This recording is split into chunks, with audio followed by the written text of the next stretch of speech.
আপনি যে গুনাহ করছেন, ওই গুনাহ করা অবস্থায় যদি আপনার মৌত হয়ে যায়।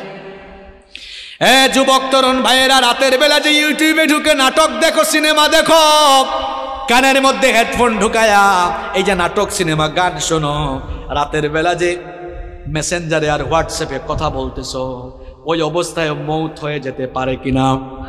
আস্তে বলবেন না, জোরে বলেন, মৌত হতে পারে কিনা? এই অবস্থায় যদি মৌত হয়ে যায় কি হবে? মুসলিম শরীফে নবীজি বলেছেন, ইউবাসু কুল্লু আবদিন আলা মা মাতা আলাইহি, মানুষ যে অবস্থায় মারা যাবে ওই অবস্থায় তাকে কিয়ামতের দিন কবর থেকে উঠাবেন কে? এই যে অনেক যুবক তরুণরা রাতের বেলা নাটক সিনেমা দেখতে দেখতে নাপাক শরীরে নাপাক কাপড়ে ঘুমায়। কেন রে ভাই নাপাক থাকো? এই নাপাক অবস্থায় মৌত হয়ে যেতে পারে কিনা? অনেক মানুষ আছে পেশাব করে দাঁড়ায় দাঁড়ায় পেশাব করে, তারপরে দেখা যায় পেশাব করে অনেকে ঠিক মতো পানি নেয় না, ইস্তেঞ্জা করে পবিত্র হয় না, এরকম আছে না নাই? এমনকি সবচেয়ে মজার ব্যাপার হলো, ওয়াজ শুনতে এসেছে, ওয়াজ থেকে যাওয়ার সময় রাস্তার ধারে পেশাব করে পবিত্র হয় না, এই রকম কারবারিও আছে না নাই? ওয়াজ শুনতে আসছে, যাওয়ার সময় নাপাক হয়ে বাড়ি ফিরে যাচ্ছে। এখন নাপাক অবস্থায় মৌত হয়ে যেতে পারে কিনা? আমার ভাইয়েরা, যে ব্যক্তি নাপাক থাকে তার সঙ্গে ফেরেশতা থাকে না, থাকে কে? আস্তে বলবেন না, জোরে বলেন, থাকে কে? তো এই অবস্থায় যদি আপনি মারা যান, কিয়ামতের দিন কিংবা কবরে গিয়ে কিয়ামতের মাঠে আপনি কিভাবে আল্লাহর সামনে দাঁড়াবেন? আপনি তো নাপাক অবস্থায় দুনিয়া থেকে চলে গেলেন। এই জন্য কখনো নাপাক থাকা যাবে, কখনো নাপাক থাকা যাবে। যুবক ভাইয়েরা, ইস্তেঞ্জায় গেলে পবিত্র হবেন তো, নাকি পানি টানি নিবেন না? হ্যাঁ, পাপের চিন্তা মাথায় আসলে মৌতের কথা স্মরণ করবেন, মৌতের কথা স্মরণ করবেন, গুনাহ থেকে বাঁচতে পারবেন। যখন দুনিয়ার লোভ লালসা আর গুনাহ করার দিকে আপনার মন বেশি ঝুঁকে যায়, আমি আপনাকে বলবো, দুইটা জায়গায় সফর আপনি তখন বাড়ায় দিবেন। জুড়ে কোন কয়টা? আমি কথাটা আবারও রিপিট করছি, শুনেন। যখন পাপের দিকে, গুনার দিকে আপনার মন বেশি ধাবিত হয়ে যায়, ঠিক তখনই আপনি দুইটা জায়গায় সফর করবেন। একটা জায়গা হসপিটাল, 2 নাম্বার জায়গা কবরস্থান। হসপিটালে যাবেন, গিয়ে দেখবেন আপনার মতো কত দুনিয়াওয়ালা, কত টাকাওয়ালা, পয়সাওয়ালা লোকেরা, কোটি কোটি টাকা আছে, তাও আইসিইউতে তারা সামান্য একটা দিন আরামে থাকার জন্য হাহাকার করছে, আছে না নাই? যে কালো টাকার জন্য, অবৈধ টাকার জন্য অন্যায় করছেন, গুনাহ করছেন, হসপিটাল গিয়ে দেখেন কত মানুষের টাকা তারে বাঁচাইতে পারে। একটু পরপর আইসিইউ থেকে লাশ বের হচ্ছে। এরপরে হাসপাতালে যাওয়ার পরেও যদি আপনার দিল নরম না হয়, তাহলে মাঝে মাঝে প্রেমবাগের কবরস্থানগুলোতে ভিজিট করবেন, গিয়ে দেখবেন আপনার মতো টাকাওয়ালা, পয়সাওয়ালা লোকেরা, ক্ষমতাওয়ালা লোকেরা, একদিন বিরাট টাকা পয়সা, অর্থবিত্ত, বাড়ি গাড়ি সব ক্ষমতা ছিল, এখন কবরের নিচে ঘুমায়া আছে। আমরা মনে করি আমাদের বউ আপন, আমরা মনে করি ছেলে মেয়ে আপন। আজকে মরে দেখেন কেউ আপনার আপন নয়, আপন কেবল একজন, তিনি কি? কি কথা বলছি বুঝতে পারছেন আপনি? আপনি বলছেন আপনার বউ আপন, আপনার ছেলে মেয়ে, ভাই বোন আপন। আপনি এই মুহূর্তে মরে যান, বুঝবেন আপন কে। দেখবেন এই বউ, এই ছেলে মেয়েরা কিছুক্ষণ কান্না করবে, কিছুক্ষণ কান্না করার পরে বলবে, মৃত লাশকে বেশিক্ষণ ঘরে রাখতে নাই, তাড়াতাড়ি দাফন করা দরকার। আপনাকে দেখবেন সাদা কাফন দিয়ে পেঁচায়া জানাজার মাঠে নিয়ে যাবে। যে ছেলে মেয়েদের জন্য, দেখেন একটু আগেই বলেছি কেউ আপন না, এই ছেলে মেয়েদের জন্য, বাড়ি গাড়ি করার জন্য, প্রপার্টি করার জন্য, সম্পত্তি কামানোর জন্য ঠিকঠাক নামাজও পড়েন নাই, অনেক সময় সঠিকভাবে আল্লাহর ইবাদত করেন নাই। যাদেরকে আপন মনে করেছেন, আজ তারাই আপনাকে নিয়ে কবরে চলে যাবে, কবরে রেখে রেখে তারা আপনাকে চলে আসবে। এরপরে দেখবেন কেউ আপনার আপন থাকবে না। কবরে যাওয়ার পরে 2 জন ছাড়া আর কেউ আপন নাই, একজন হচ্ছেন আল্লাহ। এই জন্য কবরে ফেরেশতা এসে প্রথমে জিজ্ঞেস করবে, বোন নাম কি, ছেলে মেয়ের নাম কি? না, জিজ্ঞেস করবে মার, আর একটু জোরে বলেন, মার রব্বুকা। প্রথমে এসে বলবে তোমার রব কে। তাহলে বুঝে নেন আপন, আপন কে, সবচাইতে আপন কে। আমার যখন ফুরাবে দিন, আসবে গহীন রাতি, থেকো আল্লাহ জীবনে, হয় চির সাথী, আসবে গহীন রাতি। আমার ভাই, আমার বাপ, আমার বউ, আমার ছেলে মেয়ে বলছেন, আমার আমার বলে যখন কাউকে পাবো না, সেদিন আমার শূন্য হিয়ায় তুমি থেকো সান্ত্বনা, তুমি থেকো সান্ত্বনা। আমার আমার বলে যখন কাউকে পাবো না, সেদিন আমার শূন্য হিয়ায় তুমি থেকো সান্ত্বনা, তুমি থেকো সান্ত্বনা। আখির আলো নিভে যেদিন মনে আলো দিয়ে, আসবে নাকি অন্ধ চোখে একটু আলো নিয়ে, সেদিন আমার, সেদিন আমার, সেদিন আমার অন্ধ চোখে তুমি আলোর জ্যোতি, আসবে গহীন রাতি। আমার যখন ফুরাবে দিন, আসবে গহীন রাতি। থেকো আল্লাহ এ জীবনে হয় চির সাথী, আসবে গহীন রাতি। বলেন আমিন। একজনই আপন আর কেউ আপন না। আমার দাদার বাবার নাম জানি না। আপনি বলবেন হুজুর হঠাৎ করে এই কথা বলছেন কেন? হ্যাঁ, আপনি যে দুনিয়ার পেছনে ছুটছেন, ওই দুনিয়া যে আপনার নাম মনে রাখবে না, ওইটাই বুঝাচ্ছি আপনারে। আমি আমার দাদার বাপের নাম জানি না। আপনারা যদি বলি আপনার দাদার দাদার বাবার নাম কি, শেষ গুল্লা খাবেন। আমার দাদার বাপ 160-70 বছর আগে দুনিয়াতে ছিল। এখন 160-70 বছরের ব্যবধানে তার পরবর্তী প্রজন্ম তার নাম ভুলে গেল। ঠিক একই পরিণতি আমার আপনার হবে। কিসের পেছনে ছুটছেন আপনি? আপনার পরবর্তী প্রজন্ম দোয়া করা দূরের কথা, আপনার নামও মনে রাখবে না এরা। আপনার 6-7 পুরুষ আগে কারা কারা দুনিয়ায় ছিল, নসব নামা, আপনি কি সবার নাম বলতে পারবেন? 2-1 বলতে পারলেও সবাই পারবে। কার জন্য কি করছেন? এত গুনাহ করছেন, পাপ করছেন। এই ছেলে মেয়ে, জায়গা সম্পদ, বাড়ি গাড়ি, আরে ভাই বাড়ি বাড়ির জায়গায় থাকবে, বাড়িওয়ালা বাড়িওয়ালা থাকবে। চোখেরই পলকে তুমি হতে পারো লাশ, চিরতরে বন্ধ হবে তোমারই নিঃশ্বাস। চোখের পলকে আপনি লাশ হতে পারেন।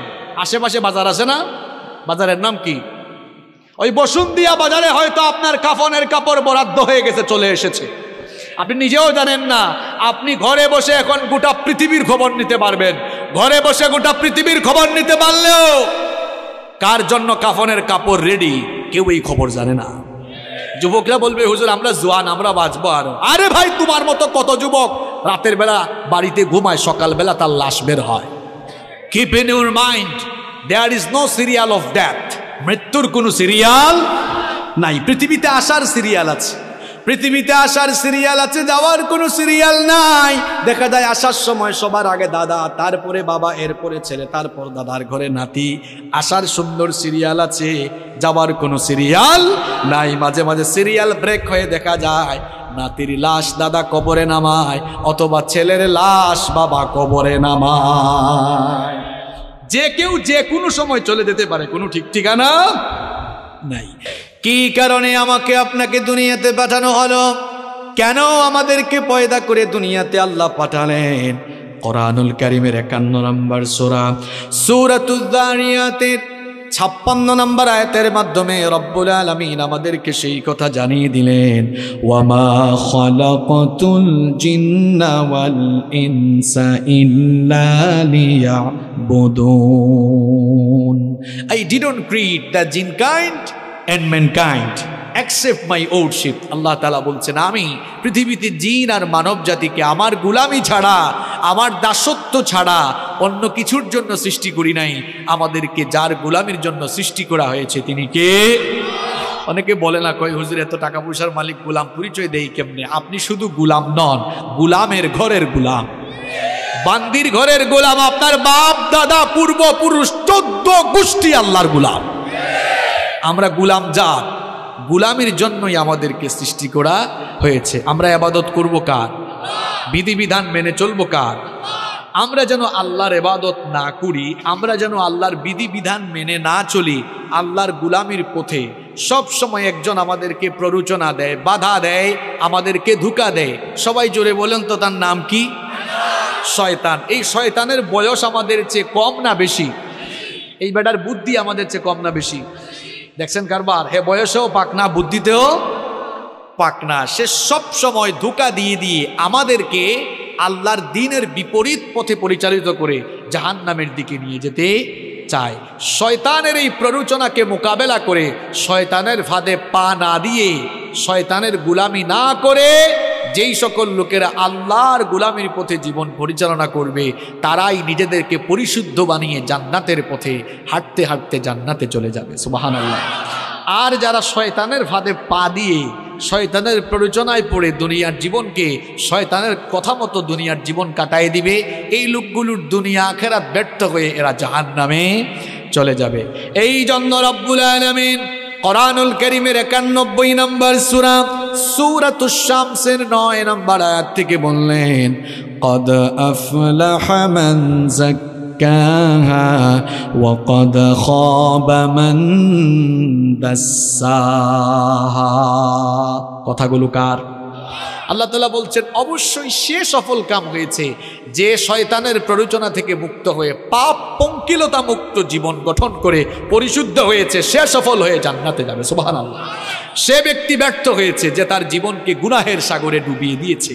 এখন আমাদেরকে গুনাহের দিকে নিয়ে যেতে চায় যে, তার নাম কি? তার নাম কি? শয়তান। গুনাহ থেকে আপনারা বাঁচতে চান তো? গুনার দিকে নিয়ে যায় যে, তার নাম কি? শয়তানের ধোঁকা থেকে আমরা সবাই বাঁচতে চাই কি চাই না?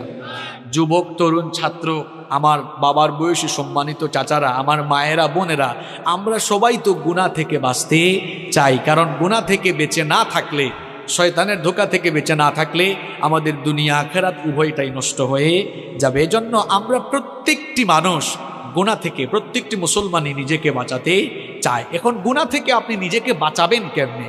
গুনাহ থেকে, শয়তানের ধোঁকা থেকে নিজেকে আপনি হেফাজত করবেন কেমনে? আজ আমি আপনাদেরকে গুনাহ থেকে বাঁচার, শয়তানের ধোঁকা থেকে বাঁচার 12টি উপায় কোরআন আর সুন্নাহ থেকে তুলে ধরবো। এত বাস্তবিক কথা আপনাদেরকে শোনায় যাব। এই 12টি পয়েন্ট আপনারা যদি মুখস্থ করে যেতে পারেন, আর এই 12টি আমল যদি প্রত্যেকটি ভাই শুরু করে দিতে পারেন, ইনশাআল্লাহ গুনাহমুক্ত জীবন সাজিয়ে আমরা জান্নাতে যাব। বলেন ইনশাআল্লাহ। প্রিয় ভাইয়েরা, আপনাদেরকে যে কাজটা করতে হবে, এই 12টা পয়েন্ট সবাইকে একদম মুখস্থ করে তারপর বাড়ি যাওয়া লাগবে। পারবেন না ইনশাআল্লাহ? মাত্র 12টা কথা, খুব সহজ কথা বলবো, আপনারা সবাই মুখস্থ করে বাড়ি যেতে পারবেন না ইনশাআল্লাহ? পারবেন তো ইনশাআল্লাহ? তাইলে আমরা গুনাহ থেকে বাঁচবো কিভাবে? শয়তানের ধোঁকা থেকে বাঁচবো কিভাবে? গুনাহ থেকে বাঁচার, শয়তানের ধোঁকা থেকে বাঁচার কয়টা উপায় বলবো? সবাই বলেন কয়টি?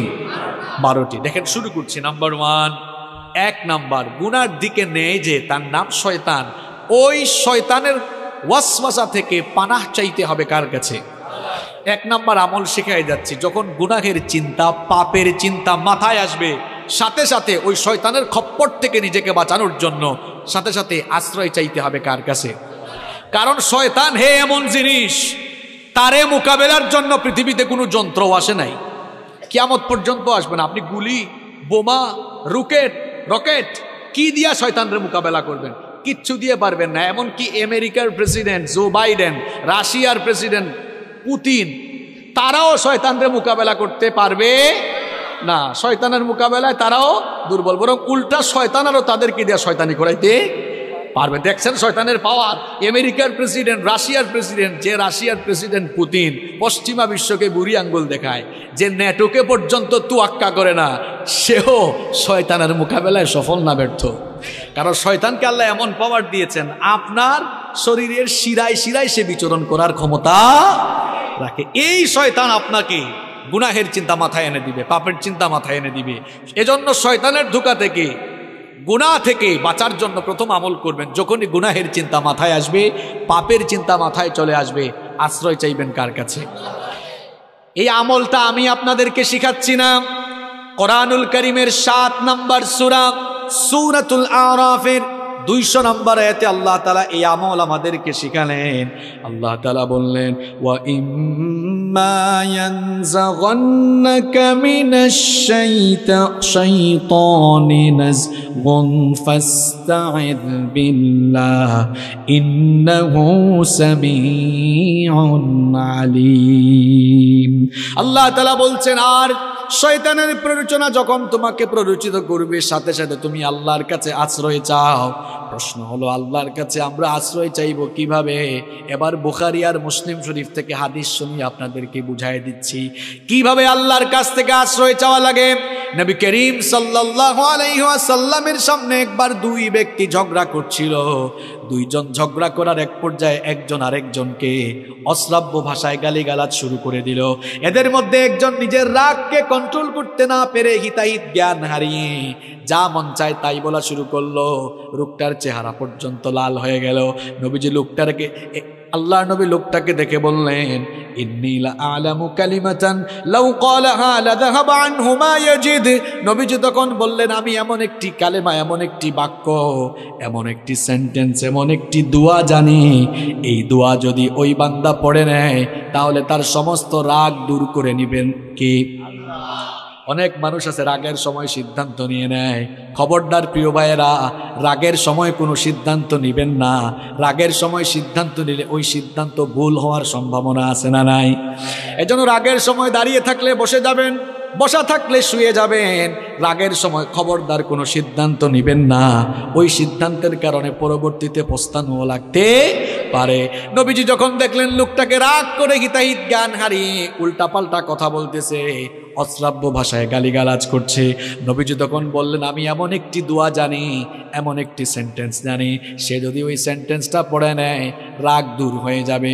সে যদি ওই সেন্টেন্সটা পড়ে নেয় তাহলে শয়তান যে তাকে পাপ করাতে যাচ্ছে, পাপ থেকে সে বাঁচতে পারবে। সাহাবারা বললেন, ইয়া রাসূলুল্লাহ, পড়েন সাল্লাল্লাহু আলাইহি ওয়াসাল্লাম। সেই দোয়াটা কি? নবীজি তখন বললেন, সে যদি ইস্তেআযা অর্থাৎ তাআউযু পাঠ করে নেয়, অর্থাৎ আউযু বিল্লাহি মিনাশ শাইতানির রাজিম, সে যদি ইস্তেআযা পাঠ করে বিতাড়িত শয়তান থেকে আল্লাহর কাছে পানা চায়, শয়তান থেকে পানা দেওয়া পৃথিবীর কোনো ক্ষমতাসীন মানুষ পারবে না, কোনো শক্তিশালী মানুষ পারবে না, যোদ্ধা পারবে না, পৃথিবীর কোনো সেনাবাহিনীও পারবে না। শয়তান থেকে আপনাকে কেবল একজনই বাঁচাতে পারে, সবাই বলেন তিনি কি? এই জন্য শয়তানের খপ্পর থেকে, শয়তানের ধোঁকা থেকে, গুনার চিন্তা থেকে বাঁচার জন্য 1 নম্বর আমল, গুনার চিন্তা যখন মাথায় আসবে, পাপের চিন্তা যখন মাথায় আসবে, কি পড়বেন? ঘুষের টাকা একজন নিয়ে আসছে, আরে বাপরে বাপ, করে নোট দেখা যাচ্ছে, যদি ঘুষের টাকাগুলা নিতে পারতাম তাহলে তো অনেক কাজে লাগাইতে পারতাম। চিন্তাটা আসা মাত্রই পড়ে ফেলবেন আউযু বিল্লাহি মিনাশ শাইতানির রাজিম, কারণ এই চিন্তাটা মাথায় এনে দিছে কে?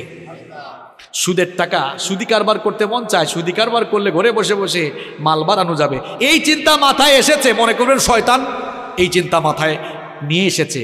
আশ্রয় চাইবেন কার কাছে? আশ্রয় চাইবেন কার কাছে? যুবকরা ফেসবুক চালাও, ফেসবুকে ইউটিউবে ভিডিও দেখছো, হয়তো তাফসীর শুনছো, নিচেই দেখা যাচ্ছে একটা গানের ভিডিও। হ্যাঁ, নিচেই দেখা যাচ্ছে কিসের ভিডিও? গানের ভিডিও। ওইটা দেখার আগে আউযু বিল্লাহি মিনাশ শাইতানির রাজিম বলে ওখান থেকে বের হয়ে যেতাম, ঠিক কিনা? গুনাহ থেকে নিজেকে, পাপ থেকে বাঁচিয়ে রাখবেন কেমনে? শুনে যান। 1 নম্বর আমল শিখলাম, গুনাহ থেকে বাঁচার জন্য গুনার চিন্তা মাথায় আসলেই যার কাছে আশ্রয় চাইব, সবাই আওয়াজ করে বলেন তিনি কি? 2 নম্বর আমল, গুনাহ থেকে বাঁচার জন্য, পাপ থেকে বাঁচার জন্য গুনাহের চিন্তা মাথায় আসলেই একজনের কথা দিলে স্মরণ করবেন, একজনকে ভয় করবেন সাথে সাথে, তিনি কি? তিনি কি? কোরআনুল কারীমের 7 নম্বর সূরা সূরাতুল আরাফের 201 নম্বর আয়াতে আল্লাহ তাআলা বলছেন, ইন্নাল্লাযীনা তাকাউ ইযা মাসসাহুম তাইফুম মিনাশ শাইতানি তাযাক্কারু ফাইযা হুম মুবসিরুন। আল্লাহ তাআলা বলছেন, নিশ্চয়ই যারা তাকওয়া অবলম্বন করে, নিশ্চয়ই যারা আল্লাহকে ভয় করে, শয়তানের প্ররোচনা যখন তাদেরকে স্পর্শ করে শয়তান যখনই তাদেরকে ধোঁকা দিতে চায়, তখন তারা গুনাহ থেকে বাঁচার জন্য একজনের কথা স্মরণ করে, একজনের কথা স্মরণ করে তাকেই ভয় করে। তিনি কি? যাদের হৃদয়ে আছে আল্লাহর ভয়, তারা কভু পথ ভুলে যায় না। আল্লাহর প্রেম ছাড়াই দুনিয়ায় কারো কাছে কোনো কিছু চাই না, কারো কাছে কোনো কিছু চাই না। আল্লাহর ভয় যার অন্তরে আছে সে কখনো বিপদগামী হতে পারে। গুনাহ থেকে আপনি বাঁচতে পারবেন, পাপ থেকে আপনি বাঁচতে পারবেন। 2 নাম্বার আমল আপনাকে শেখাচ্ছি, যখনই গুনাহের চিন্তা মাথায় আসবে সঙ্গে সঙ্গে একজনের কথা স্মরণ করে ফেলবেন, একজনকে আপনি ভয় করে ফেলবেন। সবাই বলেন তিনি কি? এই একটা জিনিস, আল্লাহর ভয় যদি মানুষের অন্তরে থাকে, ওই মানুষকে দিয়ে কেউ কখনো কোনো পাপের কাজ, গুনাহের কাজ করাতে পারবে না। একটা ঘটনা আমার মনে পড়ে গেল, বলবো। সুনানে বাইহাকির ভেতরে হাদিস বর্ণিত হয়েছে, খুব মন দিয়ে ঘটনাটা শুনেন আমার বাবারা, প্রিয় ভাইয়েরা, খুব মন দিয়ে ঘটনাটা শুনেন। আব্দুল্লাহ ইবনে ওমর রাদিয়াল্লাহু আনহু তিনি একবার তার সঙ্গী সাথীদেরকে নিয়ে এক সফরে বের হলেন। দুপুরের খাবারের সময় যখন হয়ে গেল, তারা তখন খাবার গ্রহণের জন্য দস্তরখানা বিছালেন। যখনই তারা খাবার খেতে যাবেন, ঠিক তখনই লক্ষ্য করলেন তাদের পাশ দিয়ে এক রাখাল হেঁটে যাচ্ছে। আব্দুল্লাহ ইবনে ওমর রাদিয়াল্লাহু আনহু তাকে বললেন, হে রাখাল ভাই, আমরা দুপুরের খাবার গ্রহণের জন্য বসেছি, তুমিও আসো, আমাদের সাথে খাবার খাও, খাবার গ্রহণ করো। রাখাল ছেলেটি তখন বলল, ও মুসাফির ভাই, আমাকে খাবারের দাওয়াত দিয়েছেন, আমি খুশি হয়েছি, কৃতজ্ঞতা জানাচ্ছি, কিন্তু আপনাদের সাথে আমি তো খাবার খেতে পারবো না। আব্দুল্লাহ ইবনে ওমর রাদিয়াল্লাহু আনহু তাকে বললেন, কি কারণে তুমি আমাদের সাথে খাবার খেতে পারবে না? রাখাল তখন বলল, আমি রোজা রেখেছি, এই জন্য তোমাদের সাথে খাবার খেতে পারবো না। আব্দুল্লাহ ইবনে ওমর রাদিয়াল্লাহু আনহু তাকে বললেন, এখন তো রমজান মাস নয়, তাহলে নিশ্চয়ই তুমি নফল রোজা রেখেছো। এই দুধু মরুভূমিতে যারা সৌদি আরব বা আরব দেশে থাকেন তারা দেখেছেন মরুভূমির আবহাওয়া কেমন। তিনি বলছেন, এই রুক্ষ মরুভূমিতে বিশাল পশুর পাল নিয়ে তুমি এই মরুভূমিতে এসেছো, তুমি রাখাল মানুষ, সব সময় হয়তো ভালো খাবার দাবার পাও না, আর এই প্রচন্ড গরম তাপমাত্রায় খুব কষ্ট হচ্ছে তোমার, আসো আমাদের সাথে খাবার খাও, আমাদের সাথে ভালো আইটেমের খাবার আছে, নফল রোজা ভাঙলে তো কোনো অসুবিধা হবে না। ওই রাখাল তখন বলল, মুসাফির, তোমার কথায় তো আমি নফল রোজা হলেও ভাঙতে পারি না, কারণ আমি তো ওই শূন্য দিনের জন্য আমল করে যাচ্ছি, যেদিন মানুষের আমল ছাড়া আর কিছুই কাজে লাগবে না। সুবহানাল্লাহ পড়ে বলিয়েন, কিন্তু কথাগুলো বুঝেন আগে। আব্দুল্লাহ ইবনে ওমর রাদিয়াল্লাহু আনহু মনে মনে ভাবলেন, লোকটার অন্তরে মনে হয় পরহেজগারিতা আছে। চিন্তা করলেন, এরে এমনি এমনি ছাড়া যায় না, পরীক্ষা করে তারপরে তার ভেতরে কত পরহেজগারিতা আছে এটা দেখে তারপরে আজকে আমি তারে ছাড়বো। তিনি বললেন, ঠিক আছে, খাইও না, আমার কাছে আসো। কাছে আসার পর জিজ্ঞেস করলেন, এই যে বিরাট পশুর পাল নিয়ে মরুভূমিতে এসেছো, এই পশুপালের মালিক কে? রাখাল বলল, এগুলোর মালিক আমি নই, আমি একজনের গোলাম, আমি তার পশুপাল মরুভূমিতে চড়াই। এবার আব্দুল্লাহ ইবনে ওমর রাদিয়াল্লাহু আনহু রাখালকে পরীক্ষা করার জন্য একটা অপশন পেয়ে গেলেন। তিনি বললেন, ও রাখাল ভাই শোনো, এই পশুর পাল থেকে একটা ছাগল বা মেষ আমার কাছে তুমি বিক্রি করে দাও, আমি তোমাকে নগদ টাকা দিব। তুমি তো রোজাদার মানুষ, আমার সাথে খাবার খেলে না, ওই পশুটা জবাই করে কিছু মাংসও আমি তোমাকে হাদিয়া দিব, তোমাকে নগদ টাকা দিব, পাশাপাশি তোমাকে মাংস হাদিয়া দিব। রাখাল তখন বলল, মুসাফির, আমি তো তোমাকে আগেই বলেছি এই পশুপালের মালিক আমি নই, তোমার কাছে বিক্রি করলে আমার মালিকের কাছে গিয়ে আমি কি জবাব দিব? আব্দুল্লাহ ইবনে ওমর রাদিয়াল্লাহু আনহু তাকে পরীক্ষা করছেন, পরীক্ষা করার উদ্দেশ্যেই সবগুলো কথা বলতেছেন। তিনি বললেন, শোনো, এই রকম বিরাট পশুর পাল নিয়ে মরুভূমিতে আসলে পশুপালের উপরে বাঘের আক্রমণ হতে পারে, এটা সবার জানা কথা। তুমি যদি তোমার মালিককে গিয়ে বলো বাঘের আক্রমণে একটা ছাগল বা একটা মেষ বাঘ খেয়ে ফেলেছে, তোমার মালিক কিছুই মনে করবে না। একদিকে তারেও বুঝ দিতে পারবা, অন্যদিকে আমার কাছে বিক্রি করলে নগদ টাকা আর কিছু মাংস হাদিয়া পাবা। সুতরাং নগদেই লাভ তুমি হাতছাড়া করো না। রাখাল, সে রাখাল এবং গরিব মানুষ হলেও জবাবটা কি দিল শুনে, সে তখন বলল, মুসাফির, কি বোকার মতো কথা বলছো তুমি? আমি হয়তো মিথ্যা বলে ধোঁকাবাজি করে আমার মালিককে গিয়ে যে কোনো কায়দায় আমি বুঝ দিয়ে ফেলতে পারবো, কিন্তু তোমার কাছে প্রশ্ন হচ্ছে, আইন আল্লাহ, আমার আল্লাহ কোথায়? আমার মালিকের মালিক, তোমার মালিক, আমার মালিক, বিশ্বজাহানের মালিক, সেই আল্লাহ তাআলাকে ধোঁকা দেওয়া তো কারো দ্বারা সম্ভব হবে না। ঠিক কইেন না কেন? কি বুঝলেন? দেখছেন, অন্তরে আল্লাহর ভয় থাকলে কেউ জোর করে কখনো তাকে দিয়া খারাপ কাজ করাতে পারবে না। আমি তো বলি, কারো অন্তরে আল্লাহর ভয় থাকলে এরে আপনি গাছের সাথে বাঁধা পিটানো, যদি বলেন যাই খারাপ কাজ করছে মরে যাবে, তাও আল্লাহর ভয়ে গুনাহের কাজ করবে না। শুধু পুলিশ দিয়া পিটাইয়া মানুষ ভালো বানানো যায় না। মাঝে মাঝে দেখা যায় জেলখানায় ঢুকার পরে দাগি দাগি আসামি জামিন নিয়ে বের হয়ে প্রমোশন নিয়ে বড় বড় ডাকাত হয়ে যায়। শুধু পিটাইয়া মানুষ ভালো বানাইতে পারবেন না। মানুষের কলিজার ভেতরে আল্লাহর ভয় ঢুকায় দেন, দেখবেন এই মানুষগুলো আল্লাহর ওলি হয়ে যাবে। গুনাহ থেকে বাঁচতে হলে আল্লাহর ভয় কলিজায় ঢুকাতে হবে। যার কলিজায় আল্লাহর ভয় আছে, ওই যুবক কখনো ফোন হাতে নিয়ে অশ্লীল ভিডিও দেখবে না। যার কলিজায় আল্লাহর ভয় আছে মিথ্যা বলবে না। যার কলিজায় ভয় আছে জনগণের সম্পদ মেরে খাবে না, মানুষের হক নষ্ট করবে না। যার কলিজায় ভয় আছে ইসলামের বিরুদ্ধে কথা বলবে না।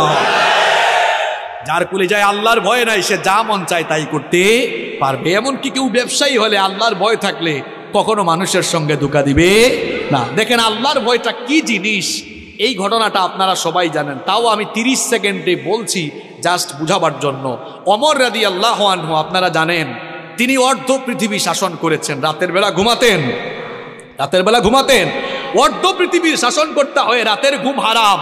জিজ্ঞেস করা হলো, রাতে ঘুমান না কেন? তিনি বলেন, আমি রাতের বেলা ঘুমাবো, আর জনগণ যদি কষ্ট পায়, এই কষ্টগুলোই কিয়ামতের দিন আমার জাহান্নামে যাওয়ার কারণ হয়ে যেতে পারে। আর আমরা ছোট ছোট চেয়ারের মালিক হয়ে যে গিয়ার বাড়ায় দেই মাঝে মাঝে, আমাদের অবস্থা হয়ে যায় এমন, যে যখন চেয়ারে সে উঠে যায় গিয়ারে।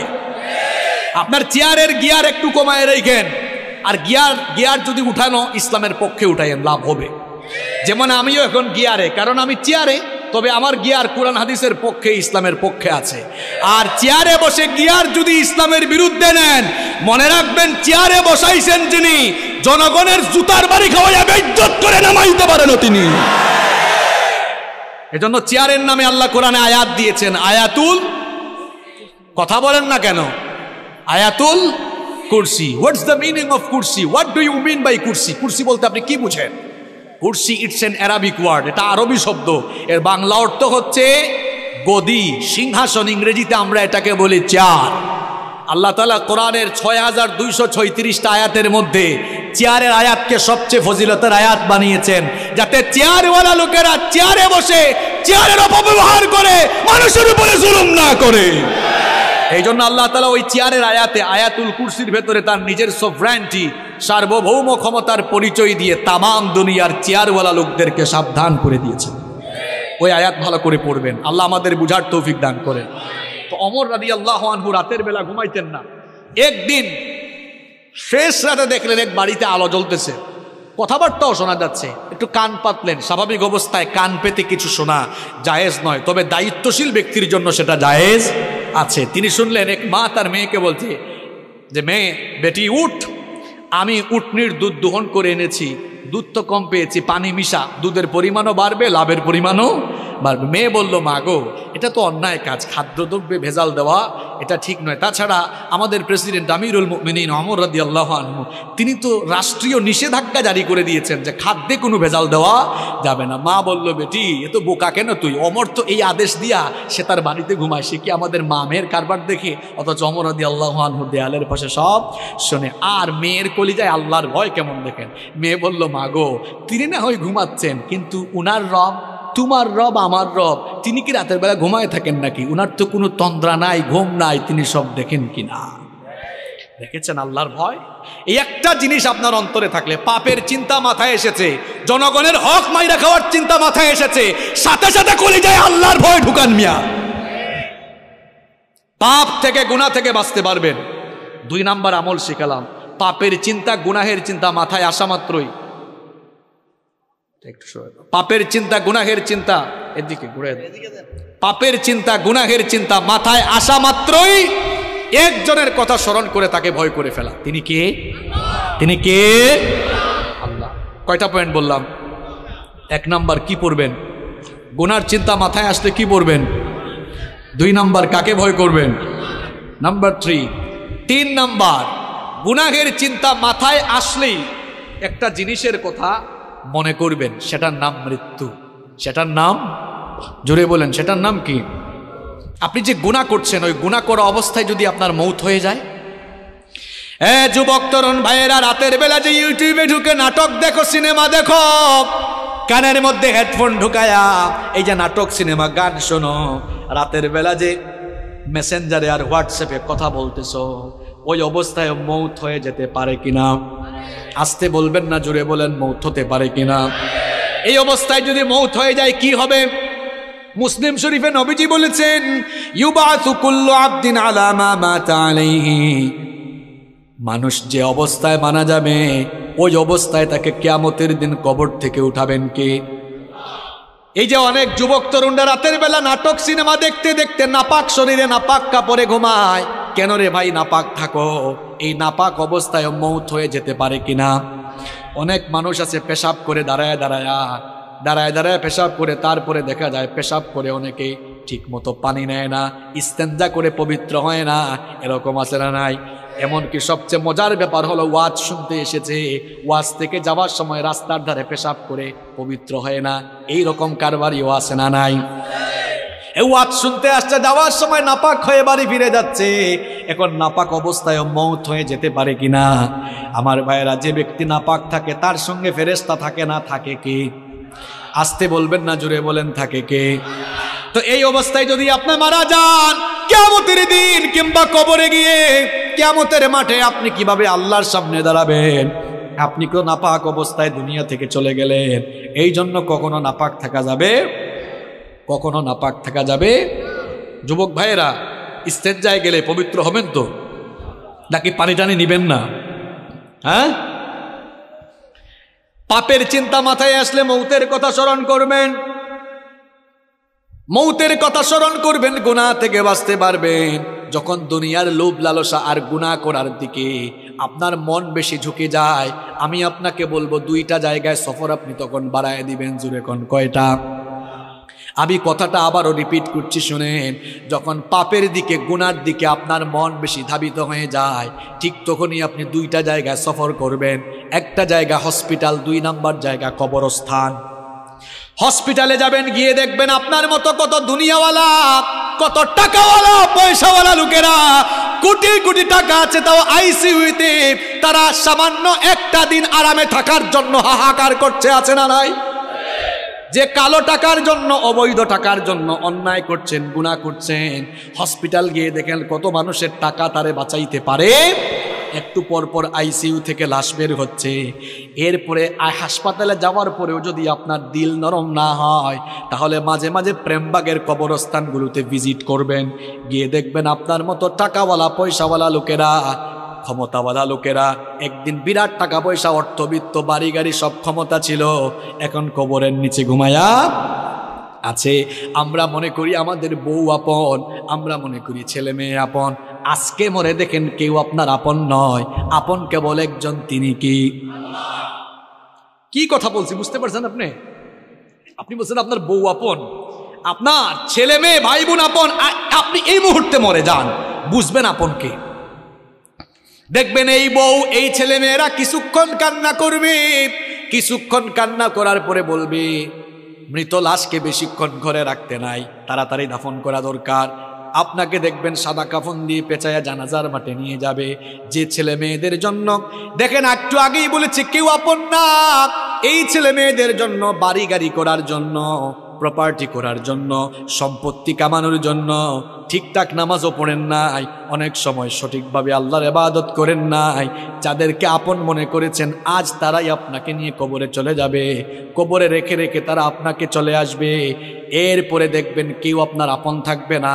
কবরে যাওয়ার পরে দুইজন ছাড়া আর কেউ আপন নাই, একজন হচ্ছেন আল্লাহ। এই জন্য কবরে ফেরেশতা এসে প্রথমে জিজ্ঞেস করবে বোন নাম কি, ছেলে মেয়ের নাম কি, না জিজ্ঞেস করবে মার, আর একটু জোরে বলেন মার রব্বুকা। প্রথমে এসে বলবে তোমার রব কে। তাহলে বুঝে নেন আপন আপন কে, সবচাইতে আপন কে। আমার যখন ফুরাবে দিন, আসবে গহীন রাতি, থেকো আল্লাহ এ জীবনে, হয় চির সাথী, আসবে গহীন রাতি। আমার ভাই, আমার বাপ, আমার বউ, আমার ছেলে মেয়ে বলছেন আমার আমার বলে যখন কাউকে পাবো না, সেদিন আমার শূন্য হিয়ায় তুমি থেকো সান্ত্বনা, তুমি থেকো সান্ত্বনা। আমার আমার বলে যখন কাউকে পাবো না, সেদিন আমার শূন্য হিয়ায় তুমি থেকো সান্ত্বনা, তুমি থেকো সান্ত্বনা। আখির আলো নিভে যেদিন মনে আলো দিয়ে, আসবে নাকি অন্ধ চোখে একটু আলো নিয়ে, সেদিন আমার, সেদিন আমার, সেদিন আমার অন্ধ চোখে তুমি আলোর জ্যোতি, আসবে গহীন রাতি। আমার যখন ফুরাবে দিন, আসবে গহীন রাতি, থেকো আল্লাহ এ জীবনে, হয় চির সাথী, আসবে গহীন রাতি। বলেন আমিন। একজনই আপন, আর কেউ আপন না। আমার দাদার বাবার নাম জানি না। আপনি বলবেন হুজুর হঠাৎ করে এই কথা বলছেন কেন? হ্যাঁ, আপনি যে দুনিয়ার পেছনে ছুটছেন, ওই দুনিয়া যে আপনার নাম মনে রাখবে না, ওইটাই বুঝাচ্ছি আপনারে। আমি আমার দাদার বাপের নাম জানি না। আপনারা যদি বলি আপনার দাদার দাদার বাবার নাম কি, শেষ গুল্লা খাবেন। আমার দাদার বাপ 160-70 বছর আগে দুনিয়াতে ছিল। এখন 160-70 বছরের ব্যবধানে তার পরবর্তী প্রজন্ম তার নাম ভুলে গেল।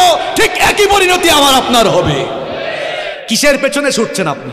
আপনার পরবর্তী প্রজন্ম দোয়া করা দূরের কথা, আপনার নামও মনে রাখবে না এরা। আপনার 6-7 পুরুষ আগে কারা কারা দুনিয়ায় ছিল, নসবনামা, আপনি কি সবার নাম বলতে পারবেন?